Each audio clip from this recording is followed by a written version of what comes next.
जय श्री कृष्ण, जय श्री राम। आज से हम श्रीमद् भागवतम कथा का पारायण करेंगे। मतलब आज से हम श्रीमद् भागवत कथा को सुनेंगे। मैं श्रीमद् भागवत कथा को आप तक पहुंचाने की कोशिश करूंगी। तो आइए पहले जानते हैं कि यह कथा किसने लिखी, क्यों लिखी और कहाँ लिखी। तो कहते हैं कि महर्षि वेदव्यास सारे पुराणों के रचयिता हैं। ऐसा भी कहा जाता है कि पहले एक ही पुराण था, पुराण संहिता थी, एक ही पुराण संहिता थी। बाद में महर्षि वेदव्यास जी ने इस पुराण संहिता को अपने शिष्य लोमहर्षण को दिया और लोमहर्षण ने इस पुराण संहिता को अपने अन्य 6 शिष्यों को दिया और उन अन्य 6 शिष्यों ने इसका पठन किया, अध्ययन किया और फिर इस पूरी संहिता को 18 पुराणों में विभाजित कर दिया। तो मुख्य रचयिता वेदव्यास जी हैं। अब ऐसा कहते हैं कि वेदव्यास जी ने सभी पुराणों की रचना तो की है और उन्होंने इस कथा को, मतलब सभी पुराणों को, सुखदेव जी को सुनाया है। सुखदेव जी उनके ही पुत्र हैं।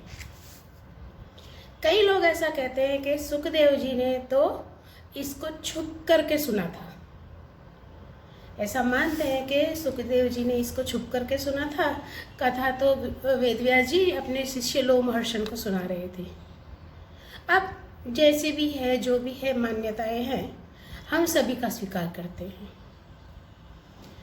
तो हम बात करते हैं श्रीमद् भागवतम या श्रीमद् भागवत पुराण की।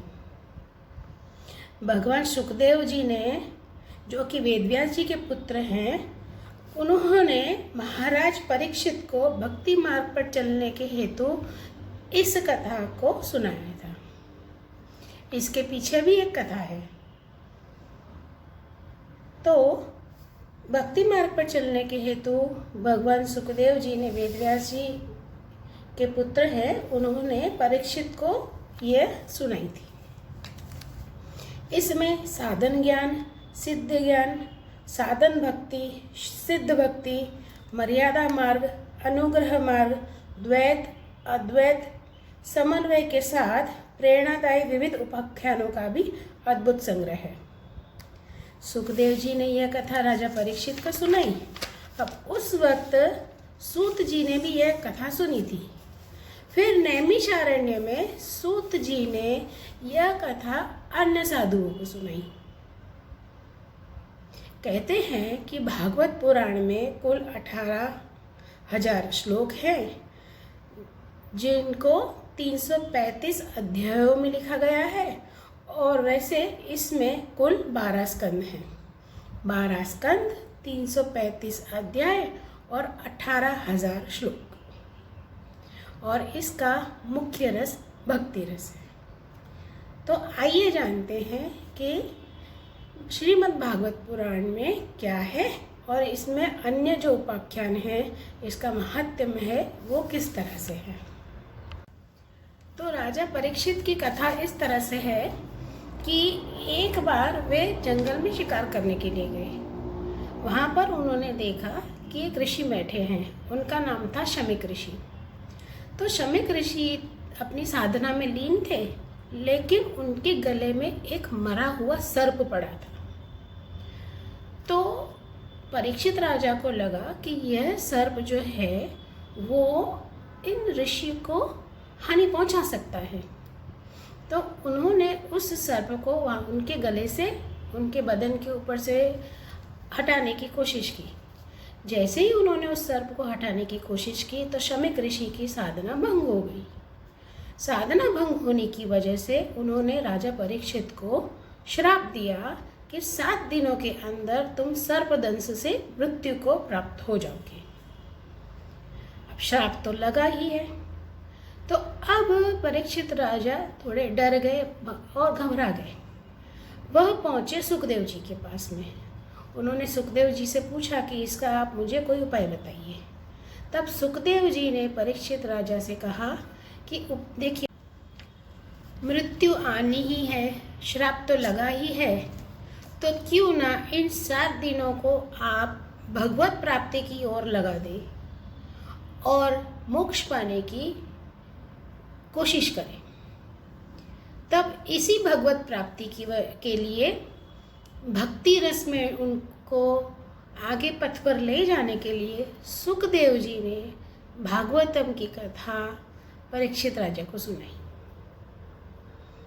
7 दिनों तक वे कथा सुनते रहे, भक्ति रस में लीन हुए और फिर 7वें दिन तक्षक नाग ने आकर के उन्हें डसा और राजा परीक्षित की मृत्यु हुई। अब आगे ऐसा हुआ कि परीक्षित राजा के पुत्र जन्मेजय, उन्हें जब पता चला कि सर्पदंश की वजह से उनके पिताजी की मृत्यु हो गई है, तो उन्होंने सर्प यज्ञ करवाया कि दुनिया के सभी सर्पों को मैं इस यज्ञ में उन सभी सर्पों की आहुति दे दूंगा, उन सभी सर्पों को इस यज्ञ में जला दूंगा, जला करके उनको मोक्ष प्राप्त करवा दूंगा। तो उन्होंने यज्ञ शुरू किया और सभी जगह से सब नाग उस हवन में गिरने लगे।